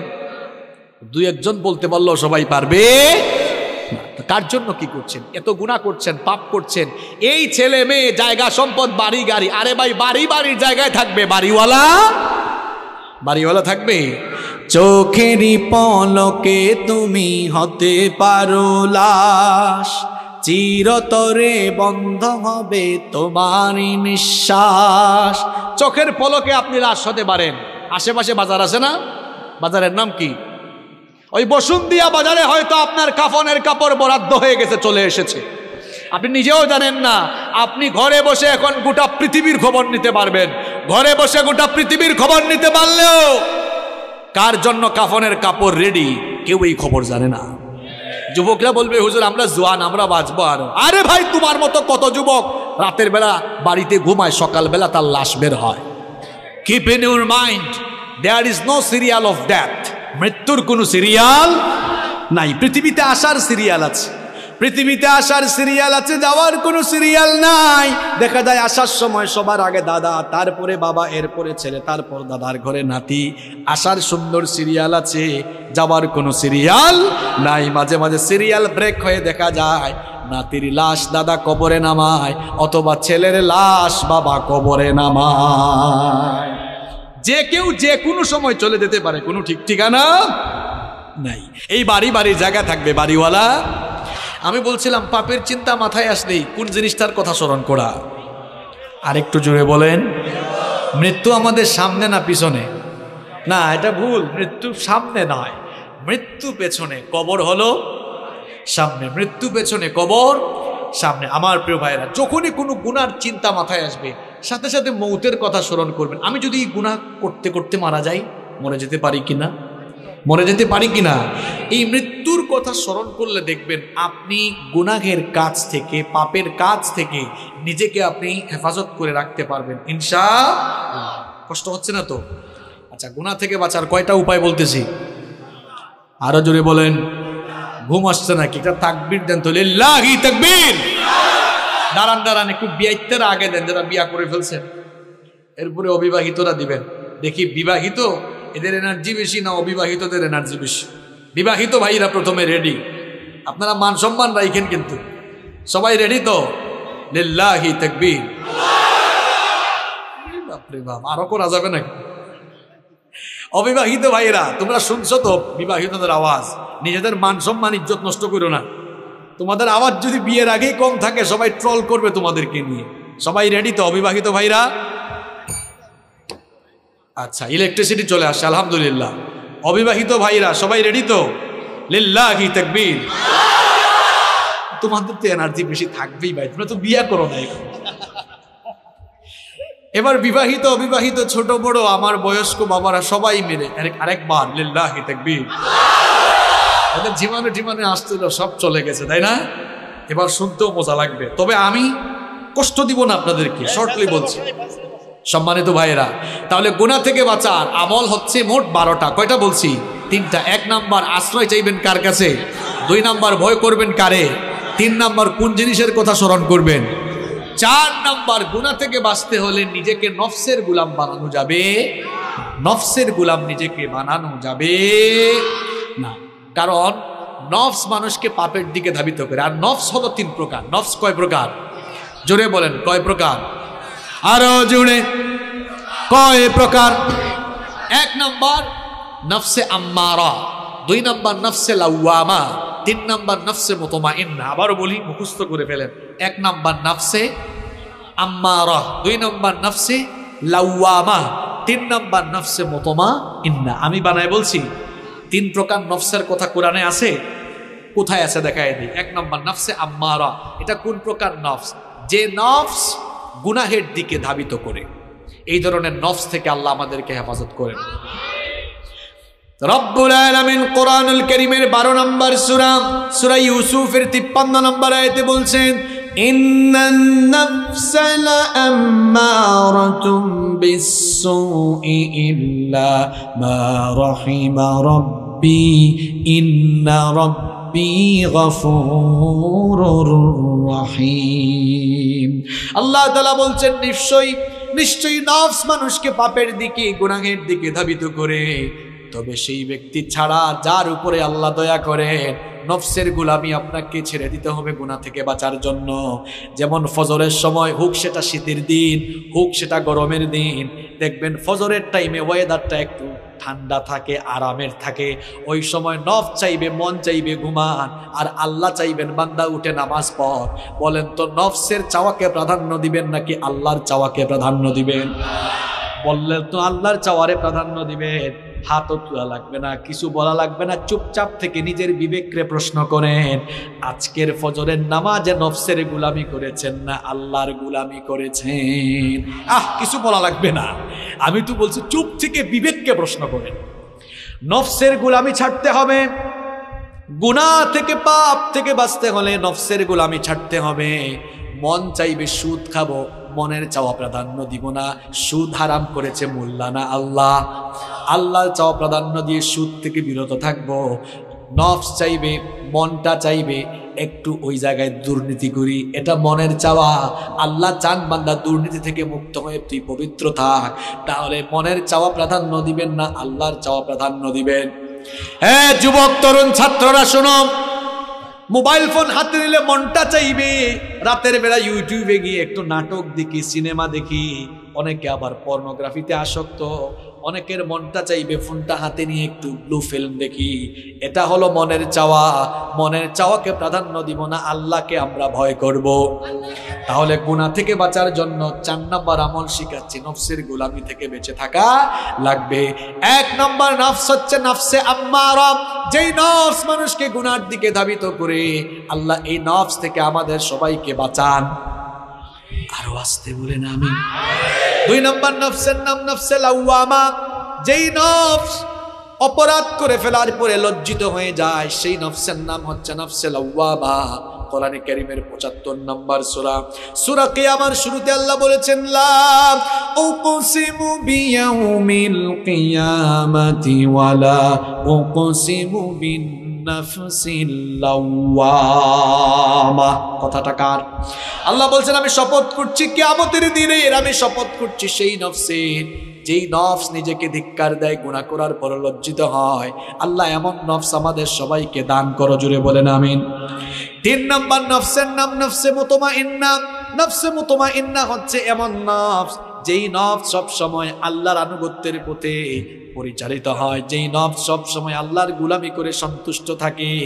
এই নফস আল্লাহ সবাইরে দান করেন, বলেন আমিন। এই রকম নফস যাদের, এই রকম নফস আছে যাদের, সফল কাম হয়ে যাবে তারা। এরা মারা যাওয়ার পর এদের রূহ যখন জিবরিল আমিন কবজ করবেন, তখন এই সকল লোকদেরকে বলা হবে, ইয়া আইয়াতুহান নাফসুল মুতমাইন্নাতু রুজিই ইলা রাব্বিকি রাদিয়াতাম মারদিয়া ফাদখুলি ফি ইবাদি ওয়াদখুলি জান্নাতি। বলা হবে, হে প্রশান্ত আত্মা, তোমার রবের সন্তুষ্টির দিকে বের হয়ে আসো, আল্লাহর নেককার বান্দাদের শামিল হয়ে আল্লাহর জান্নাতে তুমি দাখিল হয়ে যাও। তাহলে গুনাহ থেকে বাঁচার জন্য নফসের গোলামি করা যাবে না, নফসের চাওয়াকে প্রাধান্য দেওয়া যাবে না। যার গোলামি এবং যার চাওয়া প্রাধান্য দিতে হবে তিনি কি? যদি এমন নফস, যদি আপনি নিজেকে আল্লাহর গোলামির পথে পরিচালনা করতে পারেন, নফসের গোলাম না হয়ে যদি আল্লাহর গোলাম হতে পারেন, দেখেন আল্লাহ আপনাকে সুসংবাদ দিয়ে কি বলছেন, ওয়া আম্মা মান খাফা মাকামা রাব্বিহি ওয়া নাহান নাফসা আনিল হাওয়া ফাইন্নাল জান্নাতা হিয়াল মাওয়া। আল্লাহ তাআলা বলছেন, আর যারা আল্লাহর সামনে হাজির হওয়াকে ভয় করে নিজেদের নফসকে কুপ্রবৃত্তি থেকে যারা বিরত রাখে, এই রকম নিজেদেরকে নফসের গোলামি থেকে বাঁচিয়ে রাখবে যারা, আল্লাহর জান্নাতের অধিবাসী হয়ে যাবে তারা। আর আসতে বলেন সুবহানাল্লাহ। তাহলে গুনাহ থেকে বাঁচার জন্য 4 নম্বর আমল, নফসের গোলাম হবেন না, আল্লাহর গোলাম হবেন। মন যা চাইবে তা করা যাবে, মনের চাওয়া প্রাধান্য দিব না, যার চাওয়া প্রাধান্য দিব, যার হুকুম মতো জীবন চালাবো তিনি কে? আল্লাহ। 5 নাম্বার, গুনাহ থেকে বাঁচতে হলে একা থাকবেন না, একা একা থাকবেন না, নিঃসঙ্গ থাকবেন না। ওই যে প্রবাদ আছে না, অলস মস্তিষ্ক শয়তানের কারখানা। যুবকরা কখনো একা থাকবা না ভাই, রুমের ভিতর একা থাকলেই শয়তান ধরবে। আমি প্রথমে আমার বাবাদেরকে শ্রদ্ধার সাথে কিছু কথা বলি, মহিলা প্যান্ডেল থেকে আমার মায়েরা শুনছেন, ভাই শুনেন, কথাগুলো শুনেন, আপনার ছেলে মেয়ের জন্য কাজে লাগবে। যাদের ছেলে মেয়ে আছে, কখনো আপনার ছেলেকে বা আপনার মেয়েকে বিয়ের আগে একা রুমে ঘুমাইতে দিবেন না। বলবেন হুজুর এদেরকে আমরা কুলে নিয়ে ঘুমাবো মানে কি? না, প্রাপ্তবয়স্ক হওয়ার পরে যদি আপনার একাধিক ছেলে মেয়ে থাকে, এক রুমে 2 ছেলের 2টা সিঙ্গেল বেড দেন। কারণ 2 জন এক রুমে থাকলে তখন রাতের বেলা ফোন হাতে থাকলেও একজনের লজ্জায় আরেকজন কোনো অবৈধ বা খারাপ পথে যাওয়ার সম্ভাবনা থাকবে না। মেয়েদেরকেও ঠিক, 2-3টা মেয়ে থাকলে এক রুমে 2টা দেন, সিঙ্গেল সিঙ্গেল করে। এখন বলবেন হুজুর আমার তো 1 ছেলে 1 মেয়ে, আমি কি করব? ভাই আপনার জন্য আমার পরামর্শ আছে। আপনার 1 ছেলে 1 মেয়ে, বলবেন এই রাতে ঘুমানোর সময় দরজা লাগাইতে পারবি না, দরজা খুলে ঘুমা, দরজা খুলে থাক, পর্দা টেনে রাখ। দরজা খোলা থাকলে সেও ফোন হাতে নিয়ে আবুল তাবুল কাজ করতে চাইবে না। এই কোন সময় যদি আব্বু সাউন্ড শুনে চলে আসে, ভয় আছে না নাই? যুবক ভাইদেরকে বলবো, ভাই নিজের চরিত্র হেফাজত করে, একা থাকিও না। একাকী থাকলে দেখা যাবে শয়তান বলবে, মোবাইলটা হাতে নে, মেসেঞ্জারে ফেসবুকে স্ক্রলিং করছে, দেখা গেল হঠাৎ করে মেয়ে একটার আইডি দেখা গেছে অ্যাড ফ্রেন্ড, এরপরে অ্যাকসেপ্ট করলো, তারপর মেসেঞ্জারে নকিং বাড়লো। এই তো ধীরে ধীরে শুরু হয়ে যেতে পারে। এই জন্য একা একা থাকার কোনো দরকার নাই। একা থাকলে সে মনে মনে ভাববে আমার হাতে স্মার্টফোন আছে, ওয়াইফাইও আছে, ইন্টারনেট কানেকশন দেওয়া আছে, আব্বু আম্মুর রুমে ঘুমায়, আমার ভাইয়া আমার আপু ভাই বোনদের রুমে ঘুমায়, আমি একা আছি, এবার মন ভরে আমি ইউটিউবে গিয়ে যা মন চাই তা দেখতে পারবো। একা একা থাকলে এমন চিন্তা মাথায় আসবে, আর যদি সাথে কেউ থাকে তাহলে এমন শয়তানি চিন্তা আসবে না। আবার অনেকে পর্নোগ্রাফিতে আসক্ত হয়ে পড়েছে একা একা থাকতে থাকতে। এরা কয়, মাঝে মাঝে কিছু যুবকরা আসে বলে, হুজুর এখান থেকে বের হয়ে আসতে চাই গুনাহ থেকে, একটু উপায় বলে দেন। আমি বলি ভাই উপায় হলো একা থাকিয়েন না। কই হুজুর কার সাথে থাকবো? আব্বু আম্মুর সাথে সময় পাস করেন, ঘরের সবার সাথে, আব্বু আম্মু তো চাকরি করে। আমি বলবো ভাই ভালো ভালো বন্ধুর সাথে থাকেন, আলেমদের সাথে থাকেন, সামাজিক কাজ করেন, আপনি সামাজিক কাজ করেন, অর্থাৎ নিজেকে কখনো অবসর রাখবেন না, কোনো না কোনো কাজে থাকবেন, দেখবেন শয়তানি চিন্তা মাথায় আসবে। ছেলে মেয়েদেরকে একা ছাইরা দিয়েন না। আপনাদের অবস্থা তো হলো এমন, রাগ করেন না, চলাফেরা করেন চলাফেরা করেন আমেরিকান স্টাইলে, ক্ষতিগ্রস্ত হয়ে গেলে বিচার চান সৌদি স্টাইলে। ভুলামাইয়া ছেড়ে দিছে, এখন আপনার ছেলে মেয়ে কোথায় যায় এটা দেখা কি সরকারের দায়িত্ব? পুলিশের দায়িত্ব? সরকার ঠেকছে, পুলিশ ঠেকছে না যে সব দেখবে? এই যে দিহান আনুষ্কার কথা ভুলে গেছেন নাকি আপনারা? মনে আছে? আরে বাপ রে বাপ, নিজেদের মেয়ে কার সাথে গিয়ে গ্রুপ স্টাডি করে, কার বাসায় যায়, কোথায় যায়, কলেজে যায়, বিশ্ববিদ্যালয়ে যায়, সে কি ক্লাস করে নাকি কোন পার্কে ঘুরতে যায়, এটা পুলিশ দেখবে না আপনি দেখবেন? আপনার ছেলে মেয়ে কোথায় যাচ্ছে, কি করছে, কোনো খোঁজ খবর রাখেন না। ক্ষতিগ্রস্ত হয়ে গেলে কেঁদে কেঁদে এরপরে ফাঁসি চান, ফাঁসি দিতে হবে। চলাফেরা করেছেন এতদিন আমেরিকান স্টাইলে, এরপরে ক্ষতিগ্রস্ত হয়ে এরপরে বুঝে সৌদি স্টাইলে বিচার চান আপনি। নিজের সন্তান কোথায় যাচ্ছে, কি করছে, ভালো করে বলে গেলাম, খবরদার সন্তানগুলোর একা রাখবেন না, নইলে খালি কপালে হাত দিবেন। এই ছাত্ররা যারা আছো, যুবক তরুণ যারা আছো, ভাই একা থাকবা না, নিজের চরিত্রটা সুন্দর রাখো। পারা যাবে তো ইনশাল্লাহ? পারা যাবে ইনশাল্লাহ? দেখেন তো গুনাহ থেকে বাঁচার এই যে 5 নাম্বার আমলটা বললাম, এটা জীবনের সাথে বাস্তব না অবাস্তব? আসলেই দেখবেন একা একা থাকলে শয়তান ধোঁকা দেয় বেশি। ওই যে অলস মস্তিষ্ক শয়তানের কারখানা। এই জন্য কখনো একাকী থাকা যাবে। ওই যে কিছুদিন আগে ওই যে কোন এক নায়কের শ্বশুর গুলি করে মারা গেল না, লোকটার নাম কি যেন ভুলেও গেছি আমি। লোকটার নাম কি, মনসুর খান নাকি আবু মনসুর খান কি জানি নাম আছে। এই লোকটা নিঃসঙ্গ থাকতে থাকতে দেখছেন শেষ পর্যন্ত সুইসাইড করেছে। সুইসাইড করা ভালো জিনিস? তা মহাপাপ। দেখছেন একাকিত্ব, নিঃসঙ্গতা মানুষকে কোথায় নিয়ে যায়? খালি শয়তানি না, মাঝে মাঝে মৃত্যুর দিকেও নিয়ে যায়। অনেক ছেলেরা আছে বের হয় না, সারাটা দিন দরজা লাগাইয়া ঘুমায়, আর সারাদিন ল্যাপটপে আছে, ফোনে আছে। তোমরা যারা পড়াশোনা করো, তোমরা যারা স্কুল কলেজে পড়ো, তোমাদেরকে বলছি, তোমরা যে সারাটা দিন ফেসবুকে থাকো, রাত 2টা-3টা পর্যন্ত ফেসবুকে থাকো, তোমরা যতটা সময় ইন্টারনেটে কাটাও, ফেসবুকে স্ক্রলিং করো, আল্লাহর কসম করে বলছি, এই টাইমগুলো যদি তোমরা চেয়ার টেবিলে বসে পড়াশোনা আর গবেষণায় দিতে পারতে, কিসের নিউটন আর কিসের আইনস্টাইন, এদেরকে পেছনে ফেলে জ্ঞান গবেষণায় তোমরা অনেক দূরে গিয়ে যেতে পারতে। আরে বাপরে, ঠিকও কয়, আবার ইন্টারনেটও ঠিক মতো চালাও, কিন্তু এটা লিমিট তো থাকা দরকার। দেখছেন হে যুবক, তার চেহারা দেখছেন, গালটাল ভাঙ্গা এমনি। তুমি যুবক মানুষ, তোমার চেহারার এই অবস্থা হয়েছে কেন? তোমার চেহারা লাবণ্য থাকবে, স্মার্টনেস থাকবে, গালটাল ভেঙে গেছে, বিচি উঠতে উঠতে তার চেহারা শেষ। কারণ অত রাত 3টা-4টা পর্যন্ত ঘুমায় না, ও ফোন হাতে নিয়ে খালি স্ক্রলিং করে, ঝিমাইতে মাঝে মাঝে ফোনও তার নাকে মুখে পড়ে, তাও সে চালাইতে আছে না নাই? লিমিটে ফিরে আসো ভাই। এখন পড়াশোনার সময়, ক্যারিয়ারটাকে তৈরি করো, ক্যারিয়ারটা সাজাও, পড়াশোনায় মন দাও, দেখবা জীবনে সাকসেসফুল হয়ে যাবে ইনশাআল্লাহ। কষ্ট হচ্ছে না তো আপনাদের? প্রিয় ভাইয়েরা, আর কয়েকটা মিনিট থাকা যাবে না ইনশাআল্লাহ? কেউ উঠিয়েন না, শেষ পর্যন্ত নিয়ে যান। এখন প্রত্যেকটা কথা বাস্তবিক বলবো। গুনাহ থেকে বাঁচার আমল বলতেছি কয়টা? 12টা। বলে ফেলছি কয়টা? 6 নাম্বার, গুনাহের উপকরণ থেকে দূরে থাকা, যেই জিনিসগুলো দিয়া গুনাহ করার সম্ভাবনা আছে এগুলোর কাছেও না। নাটক, সিনেমা, অশ্লীল গল্প, উপন্যাসের বই। নাটক সিনেমা দেখে মানুষ কি শিখবে? শিখার কি আছে এখানে? অশ্লীল প্রেম প্রীতি ছাড়া, আর জামাই আর কি জানি কয় শাশুড়ি আর বউয়ের ঝগড়া ছাড়া, পরকিয়া ছাড়া এই নাটক সিনেমায় কিছু আছে? জন্য এগুলো থেকে নিজেকে দূরে রাখতে হবে। এখন কিছু কিছু ছেলে পেলে কলেজ পাশ করার পরে কয়, হুজুর আমরা ইংলিশ মুভি দেখি ইংরেজি ভাষা চর্চা করার জন্য। তুমি ইংরেজি ভাষা চর্চা করার জন্য ইংলিশ মুভি দেখবা না? আমি ছাত্র জীবনে একটা মেসে থাকতাম, তখনও আমি বিশ্ববিদ্যালয়ে ভর্তি হয় নাই, ইউনিভার্সিটিতে ভর্তি হব এইরকম টাইমে। এখন এক ভাই আমার সিনিয়র দিনে রাতে কানে হেডফোন লাগাইয়া ল্যাপটপের দিকে তাকায় থাকে। একদিন বললাম, ভাইজান আপনি দেখি সব সময় ল্যাপটপের দিকে তাকায় থাকেন, এটা অনেক আগের 2010 সালের বলতেছি কথা।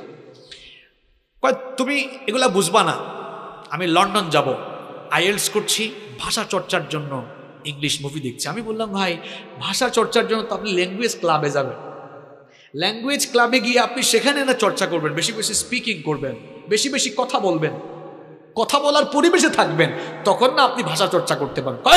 চুপ থাকো, সিনিয়র ভাই তো কিছু তো বলাও যায় না। তো এইরকম অনেক কারবারি আছে না নাই? হে ভাষা শিখতে শিখতে যে কোন জিনিস শিখতেছে এটা হে ভালো করে জানে।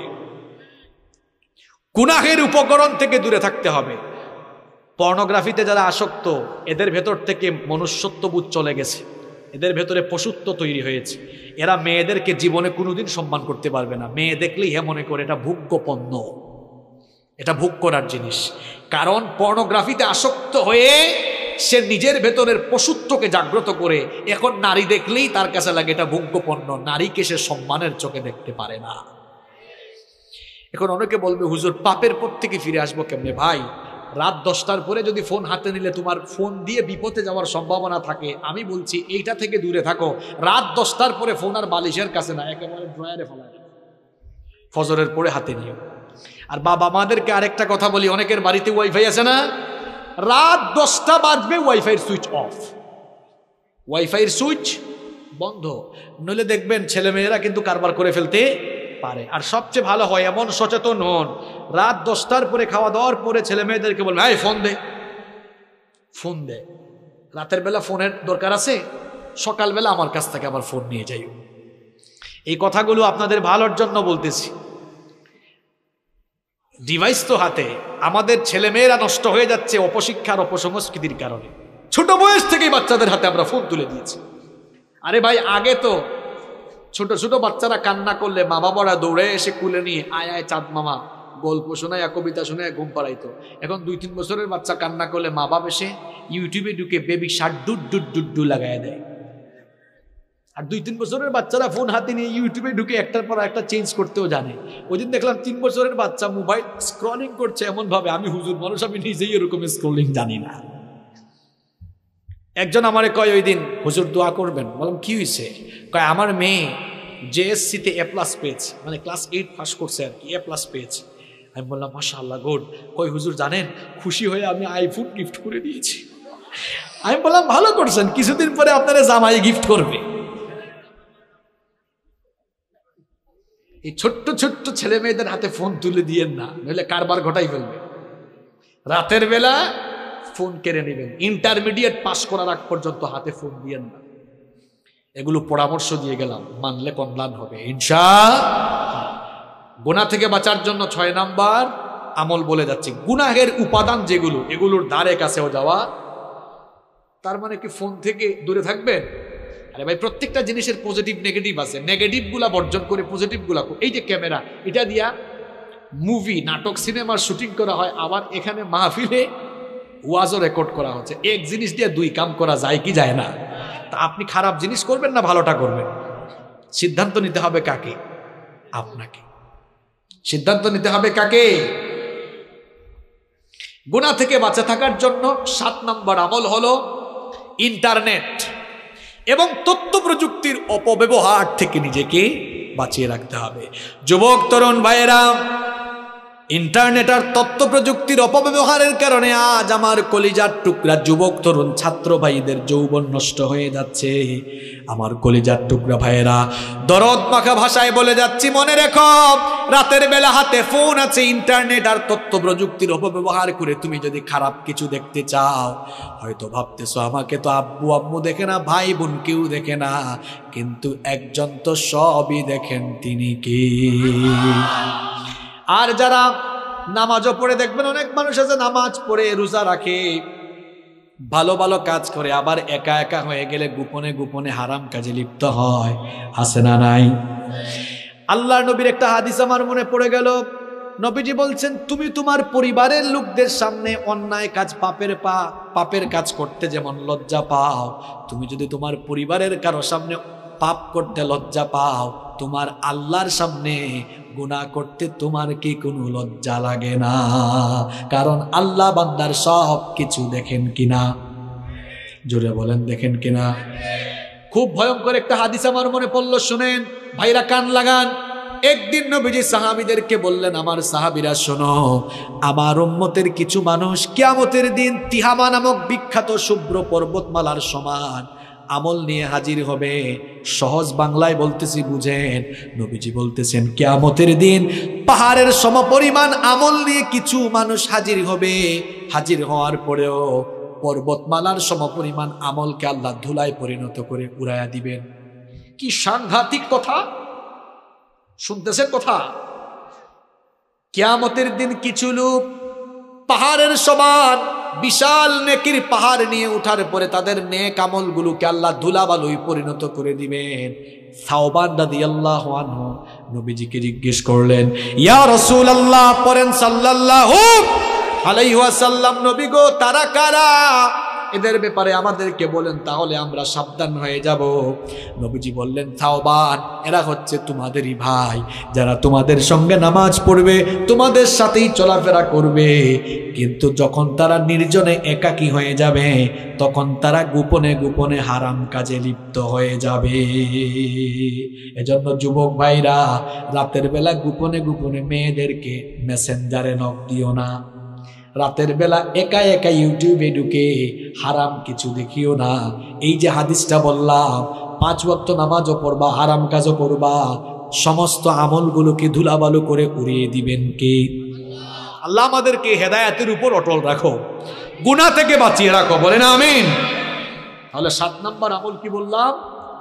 ইন্টারনেট তথ্য প্রযুক্তির অপব্যবহার থেকে নিজেকে মুক্ত রাখা। পারা যাবে তো ভাই ইনশাআল্লাহ? নাম্বার 8 নাম্বার গুনাহ থেকে বাঁচার জন্য 8 নাম্বার উপায় হলো, অসৎ ব্যক্তিদের সাথে, অসৎ বন্ধুদের সাথে মিশা যাবে না। কথায় আছে না, সৎসঙ্গে স্বর্গবাস, অসৎ সঙ্গে। এজন্য যুবক তরুণ ভাইয়েরা, সিগারেট খুর, ইয়াবাখুর, বাবাখুর, এদের সাথে মিশিও না। ভালো মানুষকে বন্ধু বানাও। বন্ধু বানাবেন কাকে? যার দুনিয়াদারি আপনার চেয়ে কম আর দিনদারি আপনার চেয়ে। আবারও বলছি, বন্ধু বানাবেন কাকে? যার দুনিয়াদারি আপনার চেয়ে কম আর দিনদারি আপনার চাইতে। আমি জানি মাহফিলে অনেক ভাইরা আসেন গুনাহ করতে করতে, এই গুনাহ নিয়েই আসেন। তারা হয়তো এখন আমার কথা রাগ করছে, হুজুর আমরা খারাপ কাজ করি বলে কেউ কি আমাদের বন্ধু হবে না? হবে। আপনাদের বন্ধু আমরা, আপনাদের বন্ধু এখানে যারা 5 ওয়াক্তের নামাজি ভালো ভালো ছেলে, এরা আপনাদের বন্ধু। আমরা আপনাদেরকে দাওয়াত দিয়ে দিয়ে, মাথায় হাত দিয়ে দিয়ে, বুকে টেনে টেনে নামাজি বানাবো ইনশাআল্লাহ। আমি বলতেছি ওই সকল ছেলেদেরকে যারা একটু মিশলেই খারাপ হয়ে যাওয়ার সম্ভাবনা আছে। আপনারাও দেখবেন ছেলে মেয়েরা কাদের সাথে মিশে, কারণ হে হয়তো ভালো আছে, কিন্তু খারাপ কারোর সাথে মিশলে থাকতে থাকতে সেও খারাপ হয়ে যেতে পারে। এই জন্য প্রিয় ভাইয়েরা, গুনাহ থেকে বাঁচার জন্য 8 নম্বর উপায় হলো, অসৎ ব্যক্তিদের সাথে মিশা যাবে না। কষ্ট হচ্ছে আপনাদের? এই তো শুনেন, আর 4টা পয়েন্ট আছে। নাম্বার 9 নম্বর, গুনাহ থেকে বাঁচার জন্য মনটা চাইবে গুনাহ করে ফেলি, এই কামটা করে ফেলি, সাথে সাথে সবর করে নিজেকে তখন সংযত করবেন, যেটাকে বলি আমরা কন্ট্রোল করা। নিজেকে কন্ট্রোল করতে হবে। আপনি যদি কন্ট্রোল করতে পারেন, সুবহানাল্লাহ, আমার আল্লাহ কত দয়াবান। নবীজি হাদিসে বলেছেন, কোনো বান্দা একটা ভালো কাজ করবে, শুধু নিয়ত করবে, কাম করার আগে নিয়ত করলেই সাথে সাথে আল্লাহ আমলনামায় একটা নেকি দান করেন।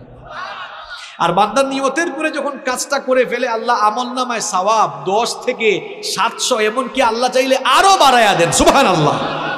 আর আমার আল্লাহর দয়া কেমন দেখেন, ভালো কাজের নিয়ত করলে সাথে সাথে নেকি লেখা হয়, খারাপ কাজের নিয়ত করলে সাথে সাথে গুনাহ লেখা হয় না। আল্লাহ বলেন, এই ফেরেশতা দ্বারা দেখ আমার বান্দা শেষ পর্যন্ত কাজটা না করে ফিরে আসে কিনা। যদি বান্দা ফিরে আসে, আল্লাহর ওই লোকটার আমলের খাতায় গুনাহ লিখতে আদেশ দেন না। সুবহানাল্লাহ। তাহলে পাপ থেকে বাঁচতে হলে গুনাহ করবেন করবেন, মাথায় চিন্তা আসবে, ঠিক সেই সময় নিজেকে কন্ট্রোল করে ফেলবেন। কার ভয়ে? নাম্বার 10, গুনাহ থেকে, পাপ থেকে বাঁচা 10 নম্বর আমল হলো নিজের ভেতরে লজ্জাশীলতা পয়দা করুন। গুনাহ করার পরে আমরা ভুল করতে পারি ভাই, ভুল করা দূষণীয় না। কারণ আমাদের বাবা পৃথিবীর প্রথম মানুষ যিনি, তিনিও ভুল করছেন। নাম কি? নাম কি? তিনি ভুল করার পরে ভুলের উপর থাকেন নাই, লজ্জা পেয়ে তওবা করে ফেলছেন। এই জন্য তার মর্যাদা বাড়িয়েছেন কে? এই শয়তান কি শয়তান ছিল? প্রথমে কি ছিল? আরে ভাই, হ্যাঁ, শুধু ফেরেশতা না, ফেরেশতাদের সর্দার। একটা ভুল করছে, ভুল করার পরে অহংকার করেছেন, লজ্জা পেয়ে মাফ চায় নাই। এই জন্য ফেরেশতার সর্দার থেকে শয়তানের সর্দার হয়ে গিয়েছে। কি বুঝলেন?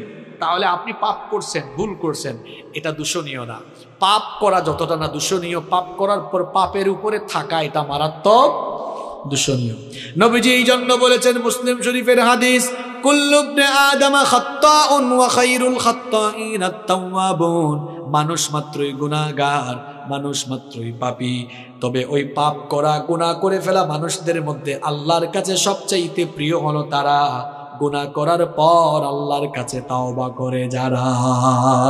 সুবহানাল্লাহ। এই জন্য পাপ থেকে বাঁচতে হলে নিজের ভেতরে লজ্জা বাড়াতে হবে না কমাতে হবে। দেখেন কয়েকটা নমুনা বলি, লজ্জাশীলতা কেমনে বাড়াবেন। লজ্জাশীলতা এমন ভাবে বাড়াবেন, অনেকে তো আছে প্যান্ট আর লুঙ্গি টাকনুর নিচে পড়ে, এটা জায়েজ না হারাম। সুতরাং আমরা কখনো টাকনুর নিচে লুঙ্গি বা প্যান্ট পরবো না। এই গুনাহটা করতে যেন লজ্জা লাগে, কারণ বান্দা মুমিন কখনো গুনাহের কাজ করতে পারে না। এমন কাজ যারা করেন, শুনেন, নবীজি বলেছেন কিয়ামতের দিন আল্লাহ তাআলা ওই লোকটার দিকে তাকাবেন না, তার সঙ্গে আল্লাহ কথা বলবেন না, তাকে আল্লাহ পবিত্র করবেন না, তাকে আল্লাহ জাহান্নাম থেকেও বাঁচাবেন না। 4টা কথা বলেছি, আবার শুনেন। নবীজি বলেছেন কিয়ামতের দিন আল্লাহ ওই ব্যক্তির দিকে তাকাবেন না, তার সঙ্গে আল্লাহ কথা বলবেন না। 3 নাম্বার, আল্লাহ তাকে পবিত্র করবেন না। 4 নাম্বার, আল্লাহ তাকে জাহান্নাম থেকেও মুক্তি দিবেন না। সাহাবীরা বললেন, নবী গো, কার কথা বলছেন? নবীজি তখন বললেন, যারা টাকনুর নিচে কাপড় ঝোলায়া হাঁটে। কই হুজুর, টাকনুর উপরে পড়তে কেমন জানি আনস্মার্ট আর খেত লাগে। আরে ভাই, টাকনুর উপরে তো আমরা জুব্বা পরি, পায়জামাও পরি, দেশে বিদেশে ঘুরি, আজ পর্যন্ত কেউ আমাদেরকে আনস্মার্টও বলে নাই, খেতও বলে নাই। বরং নবীর সুন্নত মানে যারা, দুনিয়ায় সবচেয়ে স্মার্ট হলো তারা। এই জন্য যুবক ভাইরা, নবীর সুন্নত মানা যাবে তো? নবীর সুন্নত দাড়িটা রাখা যাবে না, একেবারে ফ্রেশ কাট এরকম থাকা যাবে না, দাড়ি রেখে ফেলতে হবে। দাড়ি রাখা সুন্নত। পৃথিবীর এমন কোনো নবী নাই যে নবী দাড়ি রাখেন না। এমন কোনো নবী আছে? সব নবীর দাড়ি ছিল। দাড়ি রাখবেন, চেহারার উজ্জ্বলতা বাড়ায় দিবেন কে? সবগুলো সুন্নত মানবেন, কোনো গুনাহ করা যাবে না। নিজেদের ঘরের মহিলাদেরকে পর্দায় রাখা লাগবে, কারণ পর্দার বিধানটা মোল্লার না আল্লাহর। অনেক বোনেরা আছে, যেহেতু মা বোনরা আসছে, এদের ব্যাপারে তো কিছু বলা দরকার।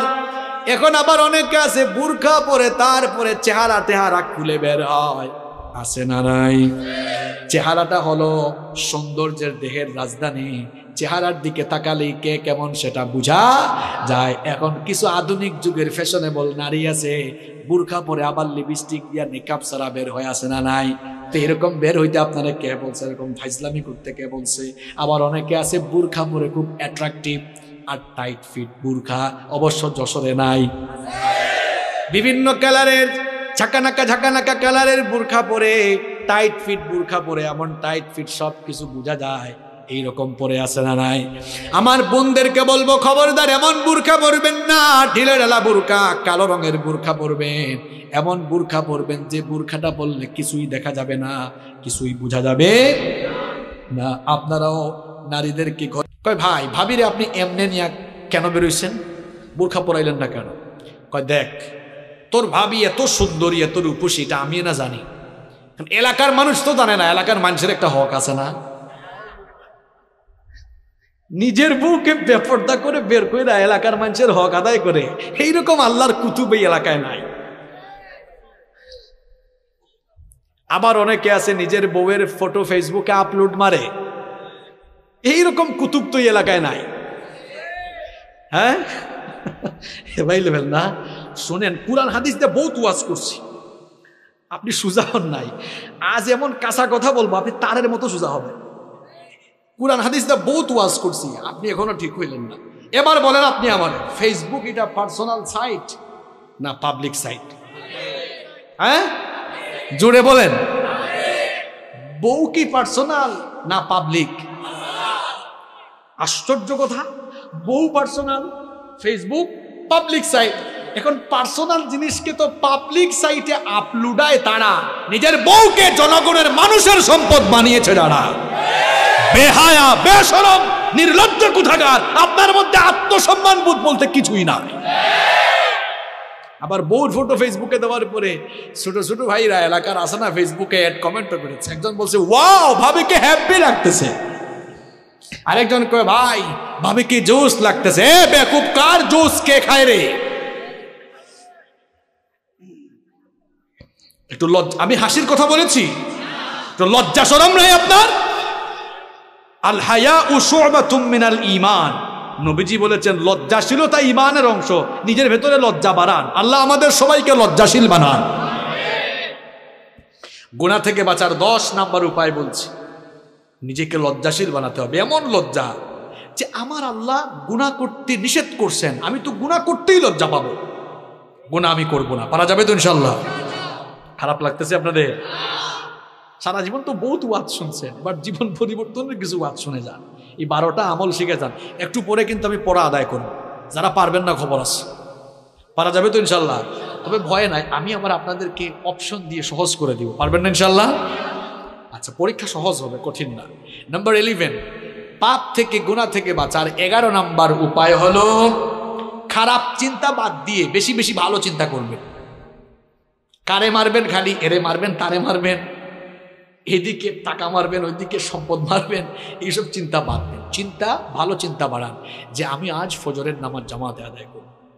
ভালো চিন্তা না খারাপ চিন্তা? আমি আজান হয়ে গেলে এই 5 ওয়াক্তের নামাজগুলো টাইম দিয়ে আদায় করব, আমি রেগুলার কোরআন পড়বো, হাদিস পড়বো, ইসলামী বই পড়বো, আমি মানুষদেরকে যথাসাধ্য সহযোগিতা করব, সামাজিক কাজ করব, দান করব, সদকা করব, আমার যে সকল ভাইয়েরা অভাবী আছে তাদের পাশে দাঁড়াবো। মানে ভালো ভালো চিন্তা করেন, যত বেশি ভালো চিন্তা করবেন তত আপনি খারাপ চিন্তা থেকে মুক্ত হয়ে গুনাহ থেকে নিজেকে বাঁচিয়ে রাখতে পারবেন। পারা যাবে ইনশাআল্লাহ। নাম্বার 12, 12 এবং সর্বশেষ হচ্ছে গুনাহ থেকে বাঁচার জন্য তাওবা ইস্তেগফারের অভ্যাস গড়ে তুলেন। বেশি বেশি তওবা ইস্তেগফার করেন। দেখি সবাই আন্তরিকতা দিয়ে একেবারে দিল থেকে বলবেন, আমাদের কলিজার টুকরা নবী যিনি নাম হচ্ছে মুহাম্মাদুর রাসূলুল্লাহ সাল্লাল্লাহু আলাইহি ওয়াসাল্লাম, আমার আপনার কলিজার টুকরা নবী, উনার জীবনে গুনাহের কোনো দাগ, কোনো ছিটাফুটা আছে? জন্ম থেকে নিয়ে ওফাত পর্যন্ত, নবুয়তের আগেও মাসুম, পরেও। ওই নবীর আমল শুনেন, বুখারী শরীফের হাদিস, নবীজি বলছেন ওয়াল্লাহি, আল্লাহর কসম, ইন্নী লা আস্তাগফিরুল্লাহ ওয়া আতুবু ইলাইহি ফিল ইয়াউমি আকথারা মিন 70 মাররা। নবীজি বলছেন আল্লাহর কসম, আমি পয়গাম্বর, আমি নবী হওয়ার পরেও রেগুলার 70 বারের বেশি আল্লাহর কাছে তওবা করি। এটা বুখারী শরীফের হাদিস। আর মুসলিম শরীফের হাদিসে নবীজি আরেকটু বাড়িয়ে বললেন শোনো, ফা ইন্নী আতুবু ইলাইহি ফিল ইয়াউমি 100 মাররা, আমি তো নবী হয়েও ডেইলি 100 বার আল্লাহর কাছে তওবা করি। আমার আপনার নবীর জীবনে গুনাহের কোনো দাগ নাই, ছিটাফুটা নাই, তিনি মাসুম। তিনি যদি ডেইলি 100 বার তওবা করেন আল্লাহর কাছে, আমরা উনার পাপী উম্মত সেকেন্ডে সেকেন্ডে গুনাহ করে ফেলি। নবী যদি করেন 100 বার, পাপী উম্মতের করা দরকার 100 বার না 1000 বার। এবার আর উত্তর দেওয়া লাগবে না, চুপচাপ থেকে নিজের বিবেককে নিজে জিজ্ঞেস করেন, আপনি করেন কয়বার? আপনি করেন কয়বার? এজন্য যখনই সময় পাবেন পড়বেন আস্তাগফিরুল্লাহ, যখনই সময় পাবেন জপবেন আস্তাগফিরুল্লাহ, যখনই সময় পাবেন পড়বেন আস্তাগফিরুল্লাহ। বাক্যটা ছোট কিন্তু পাওয়ার কম না বেশি? নবীজি বলেছেন আস্তাগফিরুল্লাহ যারা প্রতিনিয়ত পড়ে এদের আমলনামায় যদি সমুদ্রের ফেনা পরিমাণ গুনাহ থাকে, আল্লাহ তার সমুদ্রের ফেনা সম পরিমাণ গুনাহগুলোকে মাফ করে দিবে। আবার আস্তাগফিরুল্লাহ বাক্যটা ছোট হলেও পাওয়ারটা অনেক বেশি। একটা ঘটনা আমার মনে পড়ে গেছে, কষ্ট না লাগলে আমি আপনাদেরকে বলবো। ইমাম আহমদ বিন হাম্বল রাহিমাহুল্লাহ মুসনাদে আহমদ, যেখানে 40,000 হাদিস সংকলন করা হয়েছে, এত বড় মাপের ইমাম আহমদ বিন হাম্বল রাহিমাহুল্লাহ, খুব মন দিয়া ঘটনা শুনেন। বুড়া বয়সে তিনি এক সফরে বের হলেন, নতুন এক এলাকায় গেলেন। ওই এলাকায় গিয়ে একটা মসজিদে তিনি মাগরিবের নামাজে শান নামাজ আদায় করলেন। মনে মনে ভাবলেন নতুন এক এলাকায় এসেছি, কার বাড়িতে গিয়ে উঠবো, কাউকে তো আমি চিনি না। সিদ্ধান্ত নিলেন এই মসজিদেই তিনি আজকের রাত কাটাবেন। ফজরের নামাজ পড়ে তিনি আবার পথ চলা শুরু করবেন। যখন তিনি মসজিদে অবস্থান করেছেন, কিছুক্ষণ পরে মসজিদ কমিটির কেউ এসে বলল, ও মিয়া, নামাজ পড়ে সব চলে গেছে, তুমি আসো কেন? তিনি বললেন, ভাই দেখো আমি মুসাফির মানুষ, কাউরে চিনি না, পরিচিত কোনো মানুষ নাই। এই মসজিদে আমি মাগরিব এবং এশার নামাজের মুসল্লি ছিলাম, ইনশাআল্লাহ ফজরের নামাজেরও মুসল্লি হব, আজকের রাতটা মসজিদে কাটাবো। ওই লোকটা বলল, না, মসজিদে থাকা যাবে না, বের হয়ে যান। বুড়ো মানুষ, শীতের কোন করে ঠান্ডা রাত, বের করে দিও। কিছু দূর হাঁটতে না হাঁটতেই তিনি সামনে একটি বাজারে গিয়ে দেখলেন এক রুটির দোকানদার, রুটি বিক্রেতা যুবক, তার দোকানের মধ্যে সে রুটি গরম করতেছে। আহমদ বিন হাম্বল রাহিমাহুল্লাহ গিয়ে বললেন, ও যুবক, আমি বুড়ো মানুষ, এই এলাকায় পরিচিত কেউ নাই, তোমার দোকানের চুলার পাশে আমি বসি, তোমার কোনো আপত্তি আছে নাকি? যুবক বলল, না না, কোনো আপত্তি নেই, আসেন বসেন। এবার তিনি চুলার পাশে বসে আছেন। লক্ষ্য করে দেখলেন এই যুবক রুটির খামির বানায়, পরে আস্তাগফিরুল্লাহ।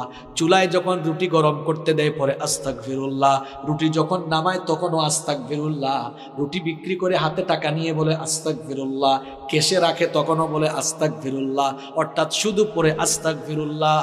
আহমদ বিন হাম্বল রাহিমাহুল্লাহ এই চিত্র দেখে বললেন, ও যুবক, তোমার দোকানে আসার পর থেকে দেখতেছি তুমি শুধু আস্তাগফিরুল্লাহ পড়ো, এই আস্তাগফিরুল্লাহ তুমি কেন পড়ো? যুবক তখন বলল, ও মুসাফির শোনো, আমি তো ইবাদতের খুব একটা টাইম পাই না, চিন্তা করি যতক্ষণ ব্যবসা করি সময় কেন নষ্ট করব, আস্তাগফিরুল্লাহ আস্তাগফিরুল্লাহ জপে জপে আমার টাইমগুলারে কাজে লাগাই। তখন আহমদ বিন হাম্বল রাহিমাহুল্লাহ বললেন, এই আমল যে করতেছো কোনো লাভ হইছে কিনা? কয় অবশ্যই লাভ হইছে, লাভ না হইলে কি আমল করতাম নাকি? আহমদ বিন হাম্বল রাহিমাহুল্লাহ বললেন, এই আমলের কারণে তোমার এমন কি হয়েছে? যুবক তখন বলল, এই আস্তাগফিরুল্লাহ প্রতিনিয়ত জপার কারণে আমি মুস্তাজাবুদ দাওয়া হয়ে গিয়েছি। আমার বাবারা, আমার ভাইয়েরা, মুস্তাজাবুদ দাওয়া মানে হলো ওই লোক, যেই লোক আল্লাহর কাছে হাত তুললে আল্লাহ কখনো তারে খালি হাতে ফিরাইয়া দেন না। ইমাম আহমদ বিন হাম্বল রাহিমাহুল্লাহ অবাক, আমি এত বড় হাদিসের ইমাম, এত বড় ফকিহ, এত বড় মুজতাহিদ, এত বড় আলেম, আমি নিজেই এখনো মুস্তাজাবুদ দাওয়া না, আর হের মতো রুটি দোকানদার হে নাকি মুস্তাজাবুদ দাওয়া। মনে মনে ভাবতেছেন এটা কিভাবে সম্ভব।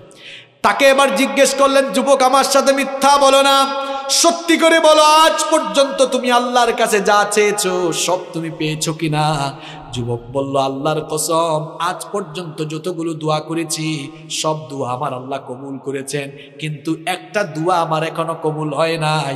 ইমাম আহমদ বিন হাম্বল রাহিমাহুল্লাহ বললেন, কোন সেই দোয়া যা এখনো কবুল হলো না?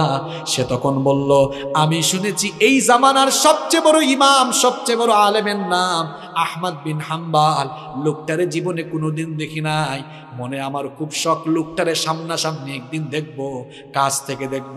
আল্লাহর কাছে বারবার দোয়া করি, আল্লাহ তার সাথে সাক্ষাৎ ঘটায় দাও। দোয়া করতে আছি এখনো কবুল হয় না। আহমদ বিন হাম্বল রাহিমাহুল্লাহ চোখের পানি ছেড়ে দিয়ে বললেন, যুবক শোনো, যার সাথে সাক্ষাতের জন্য এতদিন ধরে দোয়া করতেছ, তার সাথে সাক্ষাতের জন্য তার কাছে তোমার যাওয়া লাগে নাই, বরং আল্লাহ আজ সিস্টেম করে, টেকনিক করে আহমদ বিন হাম্বলকে তোমার সামনে পাঠিয়ে দিয়েছে। দেখেছেন, আস্তাগফিরুল্লাহ বাক্যটা ছোট, কিন্তু পাওয়ার কম না বেশি? এখন পাওয়ার যদি বেশি হয়, আপনারা রেগুলার দিনে রাতে পড়বেন, সেটা কম না বেশি? সবাই পড়বেন তো? কয়টা আমল শিখাইলাম ভাইরা? কিসের থেকে বাঁচার জন্য? গুনাহ থেকে, পাপ থেকে। আপনারা বলেন তো, যে 12টা আমল বললাম, এই 12টা কাজ যদি করা যায়, গুনাহ থেকে নিজেদেরকে বাঁচিয়ে রাখা যাবে না ইনশাআল্লাহ? আসেন দেখি আপনারা কি কাজ করছেন এতক্ষণ। গুনাহ থেকে বাঁচার জন্য 1 নাম্বার, কার কাছে পানা চাইতে হবে? মাশাআল্লাহ, দেখছেন কামারুজ্জামান ভাই, আপনার এলাকার জনগণ কেমন, একদম মনোযোগী। তাহলে 1 নাম্বার আমল সবার মনে আছে, আলহামদুলিল্লাহ পড়ুন। 2 নাম্বার বলেছিলাম আমি, গুনাহ থেকে বাঁচার জন্য একজনের কথা স্মরণ করে ওনাকে ভয় করা, মাশাআল্লাহ। 3 নাম্বার, গুনার চিন্তা, পাপের চিন্তা মাথায় আসলেই একটা জিনিসের কথা স্মরণ করা, মাশাআল্লাহ। গুনাহ থেকে বাঁচার জন্য 4 নাম্বার আমল শিখিয়েছিলাম, নিজেকে কিসের গোলাম বানানো যাবে না, মাশাআল্লাহ। 5 নাম্বার আমল শিখিয়েছিলাম, কিরকম থাকা যাবে না, একা একা থাকা যাবে না। 5 নাম্বার, এরপরে আপনার 6 নাম্বার আমল শিখিয়েছিলাম, হ্যাঁ, পাপের উপকরণ যেগুলো দিয়ে পাপ হইতে পারে, এগুলো ধারে কাছেও যাওয়া যাবে।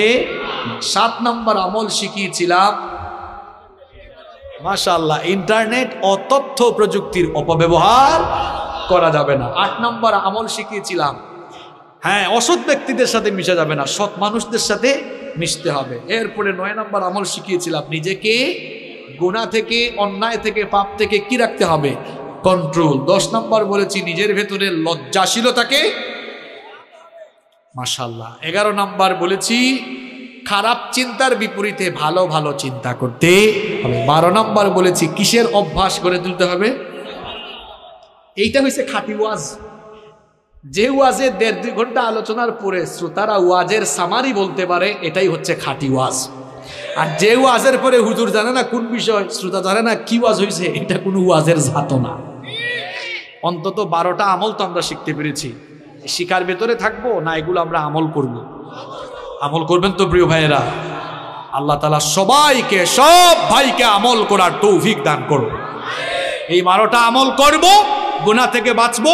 গুনাহ থেকে বাঁচতে পারলে জান্নাত দিবেন কি আল্লাহ? আমাদের সবাইকে আমল করার তৌফিক দাও।